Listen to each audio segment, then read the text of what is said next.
अस्सलाम वालेकुम सर, अस्सलाम वालेकुम बट साहब, कैसे हैं आप? खैरियत से हैं? ठीक ठाक है। आजकल बहुत ही वायरल जा रहा है सुपर ओवर। आपको पता है उसमें खलीलुर रहमान कमर साहब आए और उन्होंने जो जो बातें कही उसमें, ठीक है, हर अखबार हर इंग्लिश वेबसाइट कह रही हैं कि जैसे कहीं वो आए हैं, यही इनके पास तो आए थे और यही पूछ रहे थे। तो वही कि आपके शो में तशरीफ लेकर आए तो वो मतलब आप कह लें कल एक्सप्रेस ट्रिब्यून ने स्पेशली स्टोरी लगाई है उस पे। तो हाँ जी, तो क्या कहना है आपका कि उन्होंने जो माहिरा खान के बारे में कहा कि वो उन्होंने बल्कि शिकायत भी की कि मैं इस चीज में जरूर बिलीव करता हूँ कि खलील साहब की और माहिरा की एक अपनी दोस्ती है। उनके बीच में, दोस्तों के बीच में जो भी होता है उनका अपना पर्सनल मामला होता है, उसमें किसी दूसरे या तीसरे बंदे का बोलना बनता नहीं है।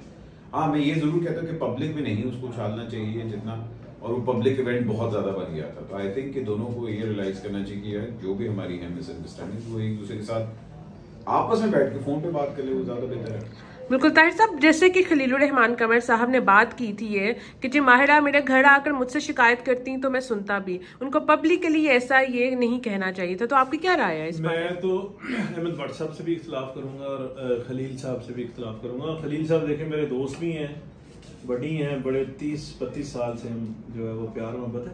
लेकिन देखिए वो एक सोशल स्टैंड है माहिरा का भी और खलील साहब का भी। खलील साहब माहिरा दावा करती हैं कि औरत और मर्द बराबर हैं। औरत जितनी रिस्पॉन्सिबिलिटी सोसाइटी में और एक यूनिट के तौर पे घर में औरत की है उतनी ही मर्द की है। खलील साहब की जो फिलॉसफी है वो अलग है।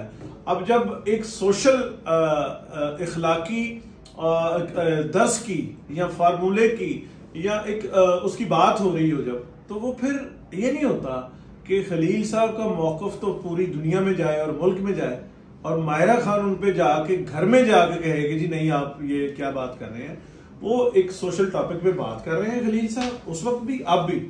तो मेरा ख्याल है माहिरा को भी उसी तरह ही बात करने का हक है जिस तरह खलील साहब को हक है।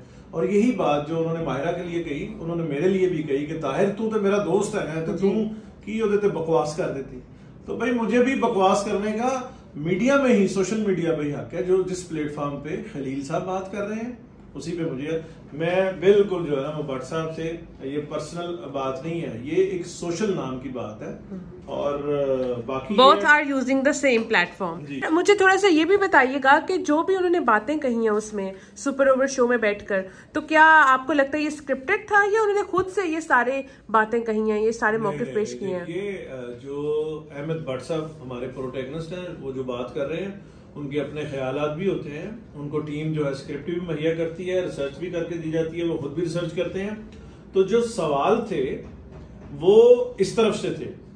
दूसरी तरफ से खलील साहब ने अपने जो उनका पॉइंट ऑफ व्यू है, बड़ा स्ट्रांग पॉइंट ऑफ व्यू होता है, वो नुरा नहीं था। आपका कहने का मतलब ये है कि जो मैच फिक्स था, मैच बिल्कुल फिक्स नहीं था। भट्ट साहब अपने सवाल कर रहे थे और उस तरफ से खलीलुर रहमान कमर साहब अपना पॉइंट ऑफ व्यू दे रहे थे। अब वो अगर वायरल हो गया तो उसमें कंटेंट का वो जानदार होना है और कंटेंट का बामैनी होना है।